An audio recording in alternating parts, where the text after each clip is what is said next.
Hello friends, இன்றைக்கி நம்ம இங்கிலீஷில் பேசலாங்கிற நிகழ்ச்சியில் புதுசாக என்ன பார்க்க போகிறோம், ஆல்ரெடி என்ன பார்த்துக்கிட்டு இருக்கோம் அப்படிங்கிற ஒரு சின்ன நினைவூட்டலோட இன்றைக்கான கிளாஸ் ஸ்டார்ட் பண்ணிடலாம். நம்ம எதை பற்றி பார்த்துக்கிட்டு இருக்கோம், காலங்கள் இல்லையா. ஸோ காலங்கள் என்னும் போது டென்சஸ் அப்படிங்கிற விஷயத்தை தான் குறிக்குது இல்லையா. ப்ரெசென்ட்டில், பாஸ்ட்டில், ஃப்யூச்சரில், அதாவது நிகழ்காலம், எதிர்காலம், இறந்த காலம், இந்த மாதிரி 3 காலங்களையும் பேசக்கூடியது தான். ஸோ இந்த காலங்களை பாசிட்டிவ் அண்ட் நெகட்டிவ் பேஸில் சொல்லக்கூடியது, அதுவும் கண்டினியூஸாக சொல்லக்கூடிய விஷயங்கள் இதுதான். ஸோ அப்போ ஒரு விஷயத்தை, ஒரு காலத்தை வந்து எதன் அடிப்படையில் எப்படி சொல்கிறாங்க அப்படிங்கிறது தான் முக்கியம் இல்லையா. ஸோ அதை நம்ம என்ன பண்ணலாம் அப்படின்னா, நான் இதை வந்து எழுதக்கூடிய விஷயங்களில் சொல்லலாம், இல்லை நான் பேசிகிட்டு இருக்காங்க, அவங்க எழுதிட்டு இருக்காங்க, அவங்க பண்ணியிருப்பாங்களா, அவங்க வந்துட்டுருப்பாங்களா, அவங்க இதை வந்து முடிச்சிட்ருப்பாங்களா அப்படிங்கிற மாதிரியும் பேசலாம். ஸோ இது எல்லாமே எப்படின்னா காலத்தோடைய அடிப்படையில் தான் பண்ணுறோம். ஆனால் என்ன செயலை செய்கிறாங்கன்றதை குறிக்கணும் இல்லைங்களா. ஸோ செயலை செய்யக்கூடியதை குறிக்கும் போது கண்டிப்பாக அந்த வாக்கியம் வந்து உங்களுக்கு முழுமையடைய செய்யும். அப்போ என்ன செயல் செய்கிறாங்கன்றதையும் நோட் பண்ணிக்கோங்க. அந்த செயலை முடிச்சிட்டாங்களா முடிக்கலையான்ற அஃபர்மேட்டிவோடு இன்னும் பேசுங்க. ஸோ அப்படிங்கும்போது உங்களுக்கு ஈஸியாக இருக்கும்.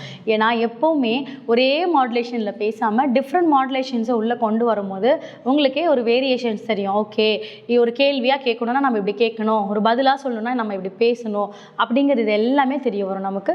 ஸோ அப்போ அப்படி இருக்கும்போது இன்றைக்கான ரூல் என்ன ஆக்ஷன் எப்படி ஃப்ரேம் பண்ணலாம் அப்படின்னு சொல்லி தருவாங்க. இன்றைக்கான rule future perfect tense.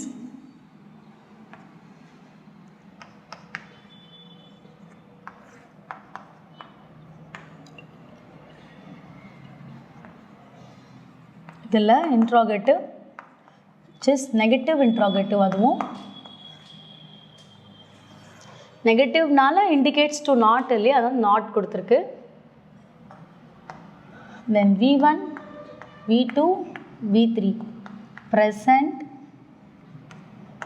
Past, past participle.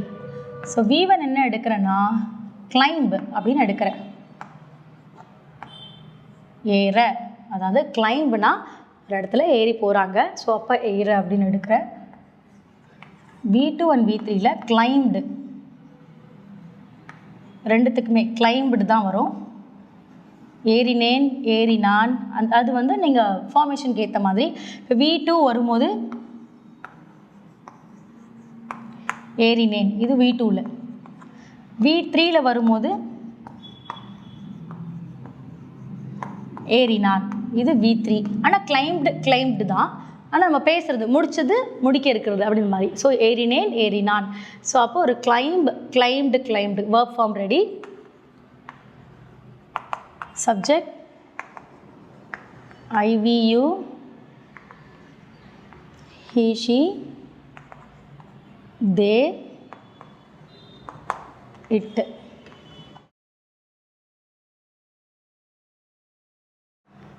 Rule வந்து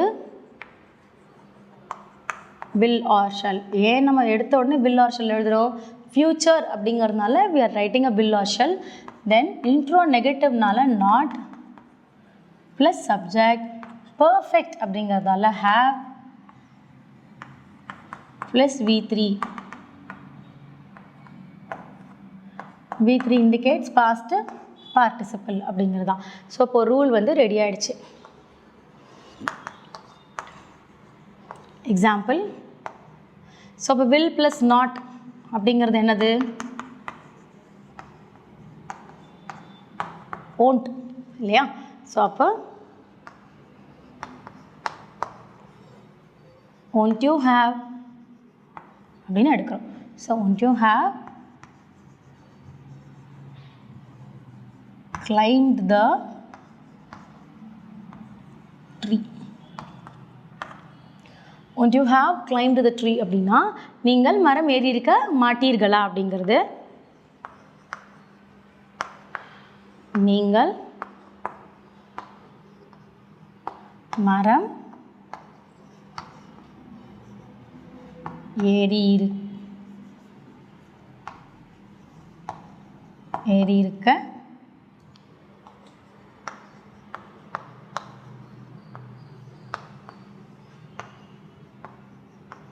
மாட்டீர்களா அப்படிங்கிறது தான். ஸோ இப்போ இந்த இடத்துல ஆக்சுவலாக யூ அப்படின்னா நீ அப்படிங்கிறது தான்.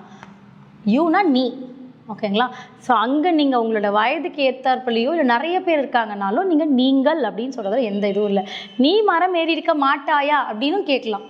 தப்பும் கிடையாது. நீங்கள் மரம் ஏறி இருக்க மாட்டீர்களான்னு கேட்டிருக்கேன். நீ மரம் ஏறி இருக்க மாட்டாயா, ஒருத்தர்னும் போது மாட்டாயா அப்படின்னும் கேட்கலாம். ஸோ ஒரு இன்ட்ரோகேட்டிவ் நெகட்டிவ் ஃப்ரேம் பண்ணியிருக்கேன். இப்போ இதே பாசிட்டிவில் எழுதலாம் அப்படின்னா you will have climbed the tree.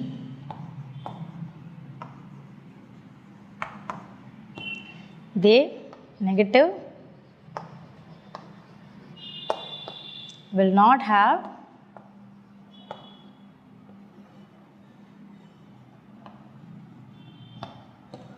climbed the tree.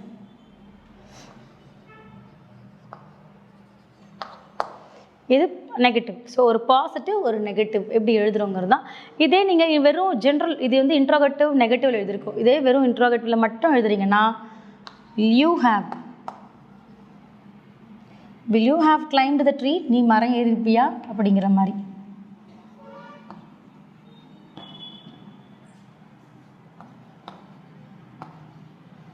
அப்போ verb form ஒன்று இல்லைங்களா, ஒரு verb form ஒரே ஒரு டென்ஸ், ஃப்யூச்சர் பர்ஃபெக்ட் டென்ஸ், அதில் 4 டிஃப்ரெண்ட்டான அஃபர்மேட்டிவ்ஸ் எழுதுகிறோம்.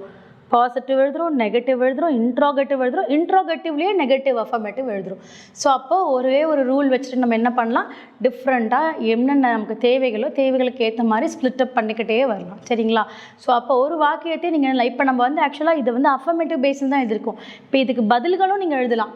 So won't you have claimed the tree அப்படிங்கும் போது, அதாவது நீங்கள் மரம் ஏறி இருக்க மாட்டீர்களான்னு கேட்டாங்கன்னா, இல்லை நான் ஏறி இருக்க மாட்டேன், இல்லை நான் ஏறினேன் அப்படிங்கிறத விட நீங்கள் பதிலாக நீங்கள் ஃப்ரேம் பண்ணவும் முடியும். சரிங்களா? ஸோ அப்போது இன்றைக்கான ரூல், இன்றைக்கான டென்ஸ் அடிப்படையில் அண்ட் தென் verb form பேஸில் நம்ம என்ன பண்ணியிருக்கோம், சென்டென்ஸ் மேக் பண்ணியிருக்கோம். நீங்களுமே இதை வச்சுட்டு ஒரு 5 to 10 சென்டென்சஸ் ஹோம்ஒர்க் பண்ணுங்கள், நிறைய ப்ராக்டிஸ் பண்ணுங்கள். ஸோ நிறைய ரீடிங் அண்ட் ஸ்பீக்கிங் ப்ராக்டிஸ் பண்ணுங்கள். நெக்ஸ்ட் கிளாஸில் நெக்ஸ்ட் இன்ட்ரெஸ்டிங்கான சென்டென்ஸ் அண்ட் verb form ஓட உங்களை மீட் பண்ணுறேன். தேங்க்யூ.